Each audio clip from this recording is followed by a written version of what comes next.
Precisamos dela o tempo todo. Basta uma simples ausência e já ficamos sem rumo.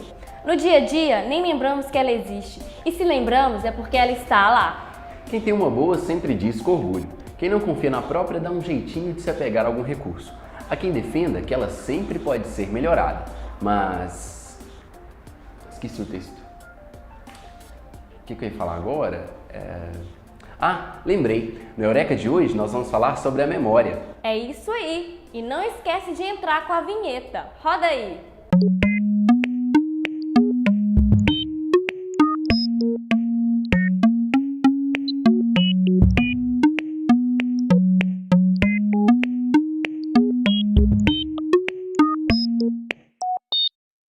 O que é a memória? Como ela funciona? O que faz com que ela seja boa ou ruim? Mas antes de respondermos essas perguntas, dá só uma olhada em como anda a memória da população. Pela minha idade, tá boa não, moço. Você esquece as coisas com sinceridade? Com sinceridade, às vezes tô na sala, lembro de fazer uma coisa, vou na cozinha, quando eu chego lá já esqueci. Memória? Tá boa. Tá boa? Lembra de tudo com facilidade? Acho que sim. Tipo, aniversário, essas coisas. Lembro.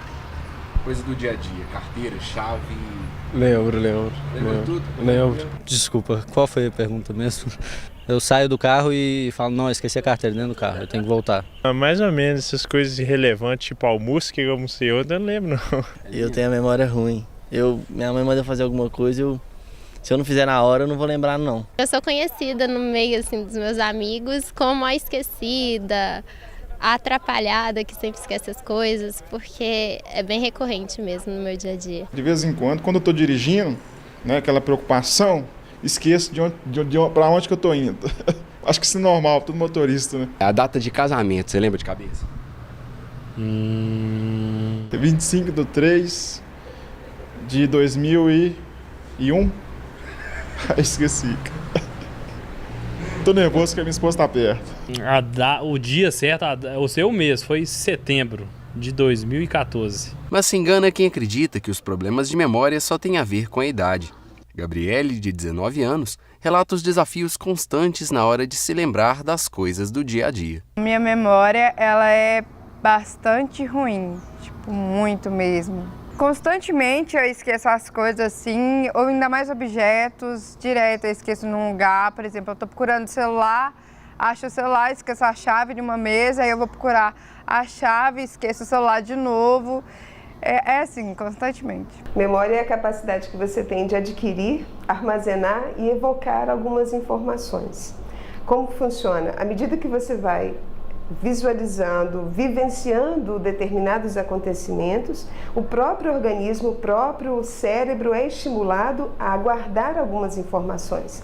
Isso é extremamente importante no amadurecimento, né, no vivenciamento, no fato de você adquirir experiências e de usar essas experiências favoravelmente à sua vivência diária.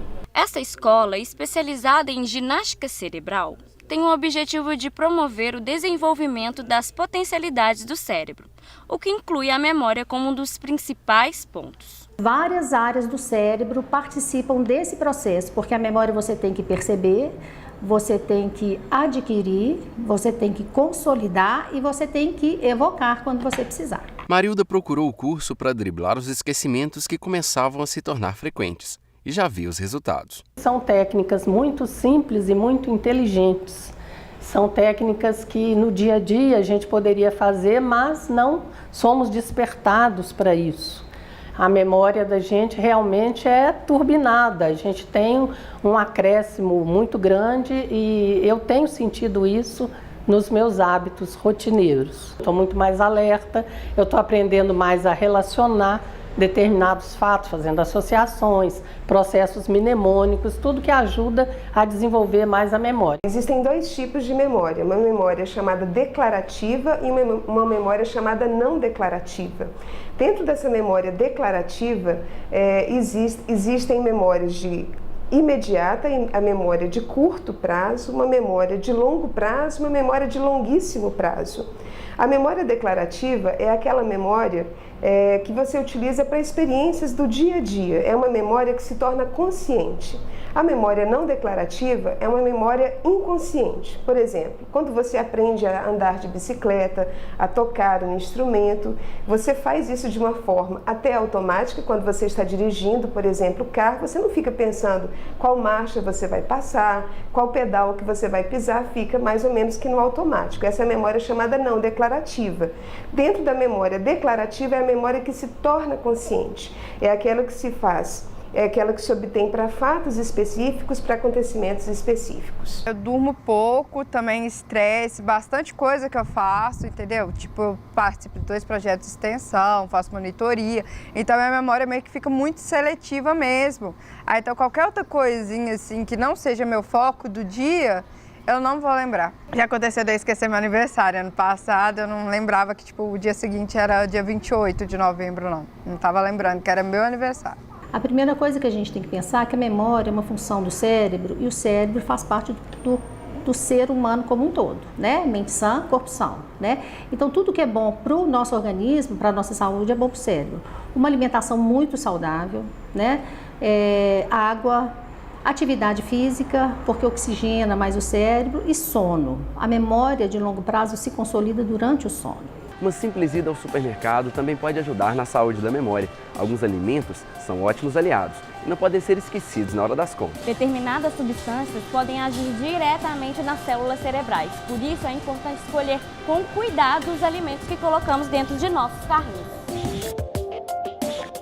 Os alimentos que a gente diz que auxiliam na memória, que são neuroprotetores, que podem otimizar isso, a concentração e, consequentemente, a memória, são alimentos ricos em vitamina C, como a gente encontra eles na laranja, no maracujá, no limão, mexerica, que está na época. Também a gente pode ser o ômega 3, que é um ácido graxo essencial, que a gente encontra em peixes de águas salgadas, como salmão, arenque. E também tem algumas sementes. A linhaça é uma boa fonte de ômega 3. Tem a colina, que é um aminoácido que a gente encontra também no ovo, na gema do ovo. E em alguns produtos de soja também, é uma proteína da soja. Mas há quem diga que a memória é como um músculo, que melhora sempre que exercitada. E os especialistas confirmam, quanto mais ela for treinada, melhor irá funcionar. Existem alguns truques que você pode fazer diariamente. No final de cada dia, tentar lembrar-se das refeições que você fez. Parece ridículo isso, mas muitas vezes ao final de um dia é difícil lembrar do que você almoçou. Existem exercícios, técnicas que você pode fazer tanto no dia a dia quanto numa aula apropriada para isso, que você consegue estimular a memória. Palavras cruzadas, aprender a jogar xadrez, são outras coisas que podem ser feitas também. Algumas teorias defendem que o conforto trazido pelas novas tecnologias pode deixar o nosso cérebro mais preguiçoso. Afinal de contas, para que memorizar, se podemos ter todas as informações à nossa mão? De qualquer forma, os especialistas reforçam a importância de investigar se o déficit de memória é apenas um esquecimento ou uma doença. Quando que começa a se tornar uma doença? Essa é sempre a pergunta, né? E quando que eu começo a entender que essa diminuição de memória do vovô, da vovó, da mamãe começou a virar doença? Quando ela passa a prejudicar o dia a dia da pessoa. Por exemplo, alguém que era extremamente hábil na cozinha, uma senhora que era extremamente hábil na cozinha, começa a esquecer coisas no fogão, a trocar temperos, coisa que ela nunca fazia, começar a colocar açúcar no arroz, a deixar frequentemente a comida queimar e nem se lembrar que colocou a comida no fogão. Então são coisas muito mais relevantes. Quando a família começa a perceber que essas alterações de memória prejudicam o dia a dia e o desempenho do paciente, aí já é um problema que deve ser investigado. Às vezes, com a idade, vem aquela demência da idade, talvez a doença de Alzheimer. Então tem que discernir isso, o que é uma doença e o que é realmente causado, o que está te levando a essa memória. Então identificar a causa da perda de memória é muito importante para fazer esse trabalho com o alimento. Porque se for talvez um Alzheimer ou uma demência, isso já é uma doença, ou seja, tem outros métodos para poder tratar. A perda é natural, todos nós envelhecemos, vamos perdendo a memória e a saúde física e mental, né? A perda é um processo natural, mas se você tem uma poupança, se você tem uma reserva cognitiva, você vai sentir menos a perda. Para guardarmos informações, recebemos uma ajudinha dos nossos sentidos. Já sentiu o cheiro de um perfume e se lembrou de alguém? Já ouviu uma música e recordou uma situação?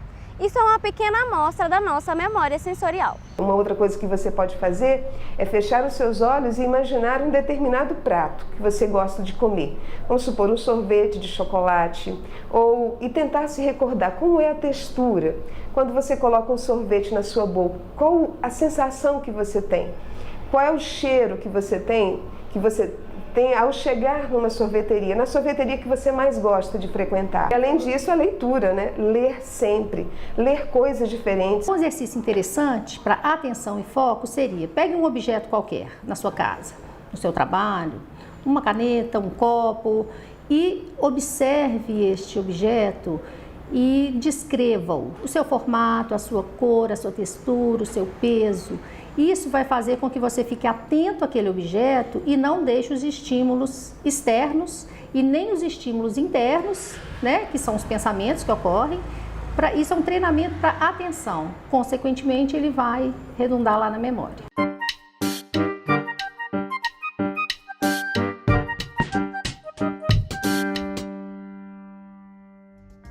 O corpo humano é como uma máquina perfeita que precisa que todas as engrenagens funcionem em harmonia.